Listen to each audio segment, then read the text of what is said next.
Well, in this lecture, we are going to discuss further about narration. पिछले lecture में हमने ये पढ़ा था कि नरेशन का मतलब क्या है, डायरेक्ट स्पीच क्या है, कॉमास वाली, इनडायरेक्ट स्पीच क्या है, रिपोर्टेड पार्ट क्या है, रिपोर्टिंग पार्ट क्या है, और हमने देखा था कि how to convert direct into indirect. Direct speech से इनडायरेक्ट स्पीच में जाने के लिए क्या क्या मेथड्स हैं। लास्ट सेक्शन में ये सब देखा था। साथ में हमने देखा था कि अगर आपकी डायरेक्ट स्पीच सिंपल हो, सिंपल सेंटेंस है कोई, तो हम दैट लगाते हैं। अगर आपकी डायरेक्ट स्पीच क्वेश्चन मार्क वाली है, हेल्पिंग वर्ब से स्टार्ट हो रहा है, तो आप इफ या वेदर लगाते हो। अगर आपकी डायरेक्ट स्पीच क्वेश्चन मार्क वाली है, WH फैमिली वाली है, तो आप WH फैमिली का WH फैमिली ही लिखते हो। अगर आपकी डायरेक्ट स्पीच इंपेरेटिव सेंटेंस है, यानी कि एडवाइस है या ऑर्डर है या रिक्वेस्ट है, तो इनकी बनाने के लिए हम टू का यूज करते हैं। ये सब पॉइंट्स हमने अपने प्रीवियस लास्ट लेक्चर में डिस्कस किए थे। Now will discuss further. आज हम ये पढ़ेंगे कि अगर आपकी डायरेक्ट स्पीच के अंदर इंपेरेटिव सेंटेंस के अंदर कोई नेगेटिव ऑर्डर पड़ा हो, तो हम उसका इनडायरेक्ट स्पीच कैसे बना। अगर आपने अपने इंपेरेटिव सेंटेंसेस के अंदर नेगेटिव ऑर्डर को, डायरेक्ट स्पीच को, अगर हमारा सेंटेंस इंपेरेटिव सेंटेंसेस के अंदर नेगेटिव ऑर्डर पड़ा हो डायरेक्ट स्पीच के अंदर, तो उसको इनडायरेक्ट में कन्वर्ट करने के लिए हम ऑर्डर या फॉरबिड दो वर्ड्स का यूज कर सकते हैं। ऑर्डर के बाद हम नोट लगाते हैं, फॉरबिड के बाद नोट कभी भी नहीं लगाते। ये एरर है, नेवर कम्स। आपके पेपर में ऐसा एक एरर आएगा, फॉरबिड लिखा होगा, फॉरबिड के बाद नोट लगा रखा होगा, ये एक एरर है। फॉरबिड का मतलब तो रोकना, फॉरबिड, फॉरबिड, फॉरबिडन।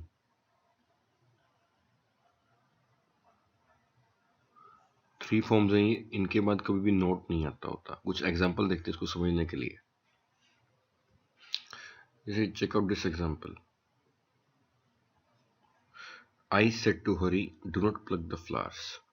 ये सेंटेंस एक ऑर्डर है और एक नेगेटिव ऑर्डर है। नेगेटिव ऑर्डर का डायरेक्ट स्पीच से इनडायरेक्ट स्पीच में कन्वर्ट करने के लिए, क्योंकि इंपेरेटिव है, हमने क्या लिख दिया, I ordered Hari not to plug flower.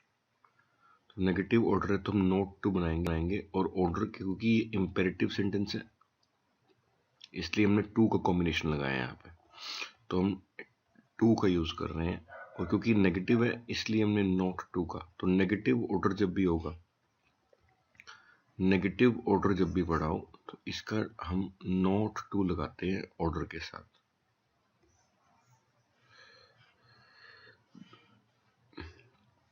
एक और एग्जांपल देखते हैं इसी का। जरूरी नहीं है कि हम नोट टू का ही यूज करें, जरूरी नहीं है कि हम नोट टू का यूज करें। नेगेटिव इंपेरेटिव वाक्यों में जो डू नॉट जैसे दो से शुरू होते हैं, उनमें जैसे हमने पहले बताया नोट टू का प्रयोग करते हैं। नोट टू की जगह पे फॉरबिड का प्रयोग भी किया जाता है, लेकिन फॉरबिड के साथ नोट का प्रयोग नहीं करना, क्योंकि फॉरबिड स्वयं ही नेगेटिव है, इसका अर्थ मना करना है। जैसे अब कुछ एग्जांपल्स देखते हैं। यानी कि फॉरबिड, अगर आपके डायरेक्ट स्पीच के अंदर कोई नेगेटिव ऑर्डर आ जाए तो इसका इनडायरेक्ट बनाने के लिए अगर हम फॉरवर्ड लिखते हैं तो नोट नहीं लिखा जाएगा, नोट नहीं लिखा जाएगा, लेकिन अगर हम ऑर्डर लिखते हैं तो नोट लिखा जाएगा। Teacher said to Hari do not write on the table, ये एक नेगेटिव ऑर्डर है, तो teacher forbid Hari to write on the table, not is not required, not is not required,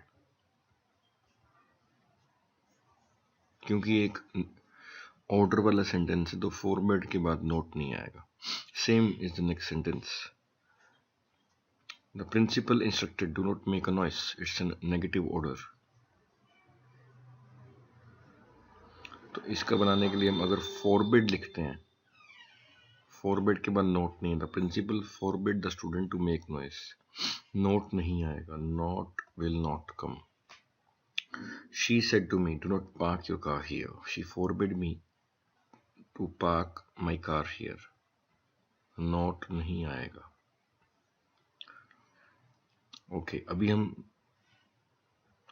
हमने देखा कि अगर आपका सेंटेंस डायरेक्ट स्पीच के अंदर इम्पेरेटिव है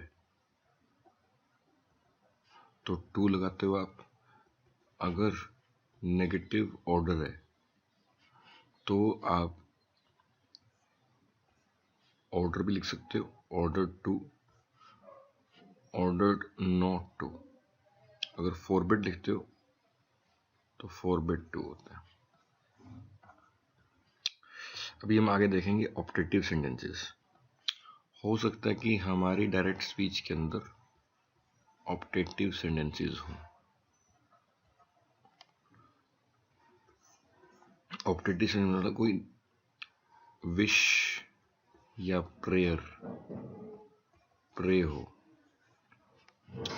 ऑप्टेटिव वर्ड TATIVE, ऑप्टेटिव शब्द के अंदर TAT के ऊपर ध्यान रखो है आप। तो इस टैट से आप याद रखो कि हम दैट का यूज करेंगे। तो हमने ये देखा कि अगर सिंपल सेंटेंसेस हैं, सिंपल सेंटेंसेस हैं तो हम दैट लिखते हैं डायरेक्ट से इनडायरेक्ट ले जाने के लिए। ये डायरेक्ट है, ये इनडायरेक्ट है। अगर क्वेश्चन मार्क हेल्पिंग वर्ब है तो इफ या वेदर। अगर क्वेश्चन मार्क WH फैमिली है तो WH फैमिली। अगर इम्पेरेटिव सेंटेंस है तो टू।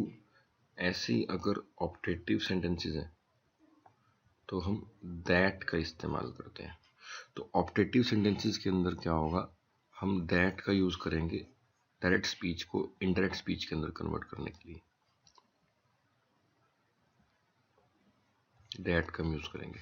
ऑप्टेटिव सेंटेंस की कोई ना कोई विश पड़ी होगी या कोई ना कोई प्रे पड़ी होगी। लेट अस सी सम एग्जांपल्स। जैसे हम ये एग्जांपल पढ़ते हैं, ऑप्टेटिव सेंटेंसेस का मतलब होता है गुड विशेस, प्रार्थना, इच्छा व्यक्त की जाती है, हम दैट कंजंक्शन यूज करते हैं। For example my mother said to my friend may you live long. अब ये डायरेक्ट स्पीच के अंदर क्या पड़ा हुआ है, एक दुआ पड़ी हुई है, दुआ या विश पड़ी हुई है। तो जिसका हम कन्वर्ट करेंगे तो हम लिखेंगे my mother wished my friend that. तो विश्ड और दैट का हमने कॉम्बिनेशन बनाना है। ही माइट लिव लॉन्ग, और माइट ही के बाद लिखा गया है, ही के बाद है माइट। हेल्पिंग वर्ब बाद में आती होती है क्योंकि डायरेक्ट स्पीच हमेशा असर्टिव होती है।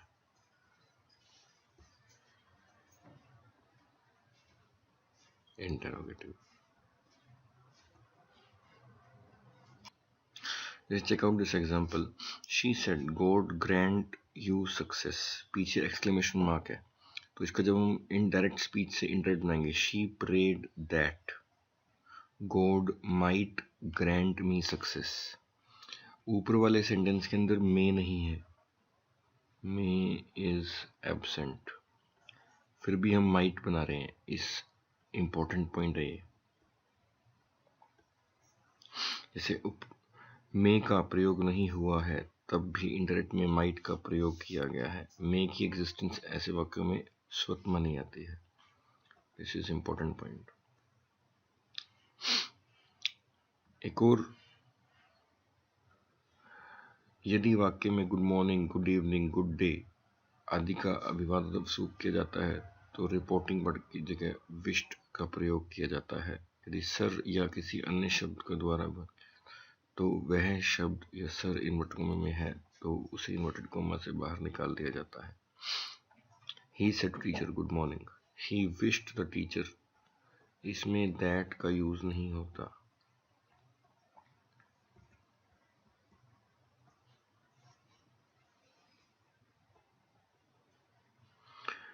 She said good morning sir, she wished the sir good morning।